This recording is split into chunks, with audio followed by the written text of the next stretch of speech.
Hello again. I'm Joe Connolly with Neil A. Caruso, brought to you by Dime Community Bank's Business Loan Bankers. We want to introduce you to another very interesting business owner, Shala Karami of Shala Karami Jewelry Design and Manufacturing. It's quite a business that she has.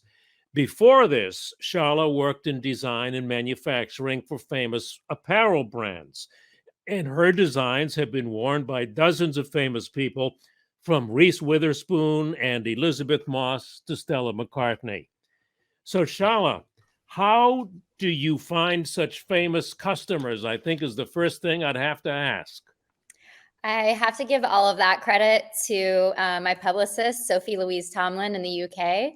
And then other collaborations. For example, I've worked with Diamond Foundry, a company in Los Angeles, and they had a really great PR team in-house that, LA is known for outfitting celebrities, a lot of great stylists there. So, you don't call these people and pitch yourself, you hire people to do that Yes, that is for you. probably my best investment I've ever made was hiring a publicist. I've had someone doing PR since day one. There's editorial publicists, and then you've got styling publicists. And you sell very high end jewelry. How hard a niche is that to get into? How did you fund the startup of this? How did you get into this, Chala? Naively.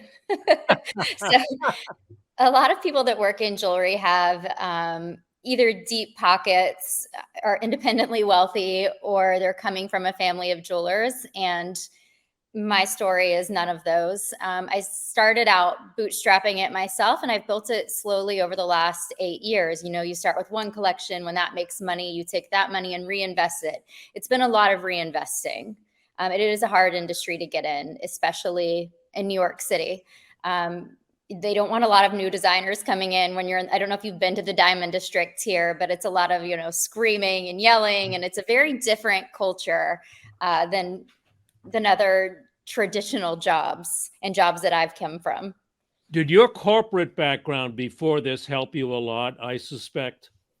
Oh, absolutely. And I tell anyone starting out, go work for someone else, a big company, a small company, it doesn't matter, before you start putting your own money into something.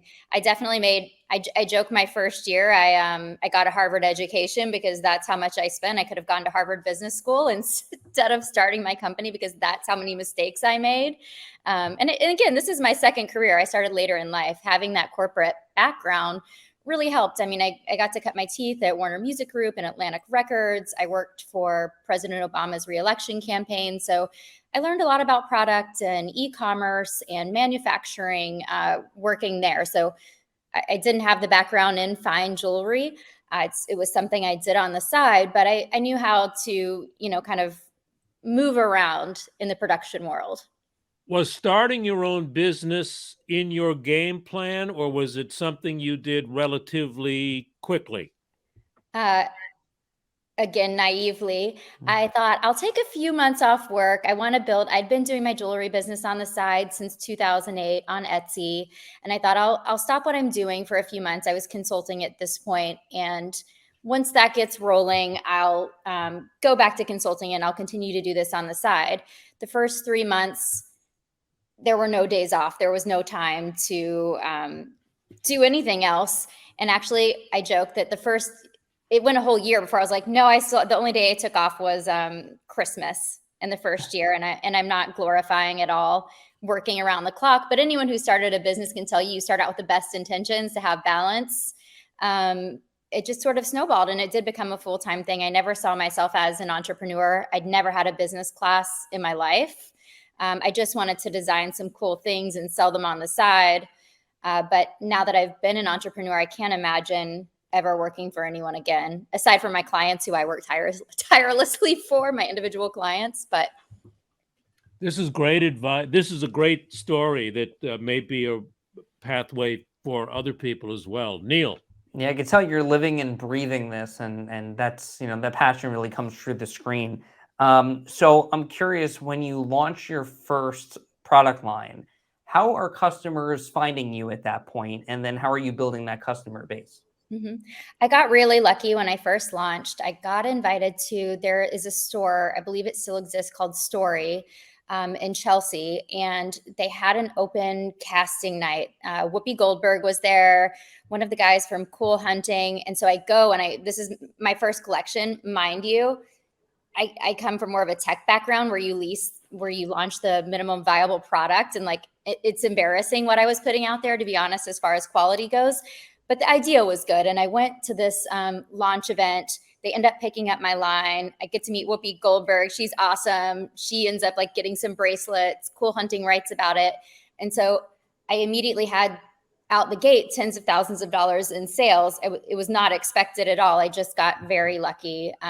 And that's really where it kind of started to snowball. And then I started to take a step back and refine my product and start to do more seasonal collections, joined a showroom, learn the whole wholesale aspect. Are you mainly direct to consumer these days? Yeah, I've stepped back from doing retail. This is a little known fact in the fine jewelry business, but almost everything you see, if you go to Saks, if you go to formerly Barney's, if you go to Bergdorf, everything on the floor in fine jewelry is consignment. So that means that the store is taking it on memo. They're choosing what is going to go there and trying to sell it. And if they don't sell it, you don't get paid and you're stuck with that inventory. For someone who didn't start with deep pockets, that is not something that was sustainable for me long-term. So I ended up reeling it back in to just direct to consumer. We also transitioned to engagement. And so having a retail markup on engagement doesn't really work unless you're a big name brand like Tiffany. Yeah, that makes sense. Joe? So interesting. What advice do you have to business owners to unapologetically quote a very high price? Because your prices are high. What's the secret to asking for a high sales price? I think it's something you build over time. And as you start to realize, I know our prices seem high, but we're also very competitive with big companies who get huge discounts on raw materials. We're competitive with Ray and Blue Nile. We're way less than Tiffany or Harry Winston, and we're using Harry Winston and Tiffany setters. We're casting at the same place. We're using the same setters. It's the same quality. So I actually think our prices are quite low. I'm always given the advice by my mentors that I need to increase my prices because our margins are pretty low. And that's something that I'm working on. That's a great answer, too. You gave the great answer to my question. Well, I think our prices are very competitive. And what caught my eye, I don't often see this on business websites, but you say right on there, you prepare the company, the potential client for it. We require a $1,000 deposit to begin sketching. 100% will be applied to your order, $2,500 for each customized, up to $4,000 for a bespoke piece. So you're very upfront about it, and I don't often see that laid out like that, and it really caught my eye. So it prepares the clients for what your services are worth. Yeah, and I think, and that price actually fluctuates throughout the year. So you'll see in November, December, that price is twice as high. But during our slower seasons, we bring it down so that we can accommodate to more people and bring more people into our community. One thing that we do with customers, it's very a white glove service, whether it's me or one of my designers, Emma. The thing that we do that other people don't do is education. I want you to know what you're buying. We teach people how to look at stones, everything they need to know about a stone. We don't just try to sell something that's an upgrade. We say, this is how we buy stones. These are our sweet spots. We teach them how to use a loop. It is all about education, and it is a white glove service. Clearly. What a great story and such great advice. And I love how you say here on your website, we are what we remember. We are our memories. This is rooted in human psychology, and we aim to help you capture your memories. And I'm going to remember talking to you for a long time. Joe, you got to come to me for jewelry. Come on. I do men. I do everything. Thank you very much. And your website is, if people want to see these beautiful designs, give us your website. It's shalakarami.com. SHAHLAKARIMI.com. SHAHLAKARIMI.com. Quite a website. Great to know you, Shala. Thank you very much.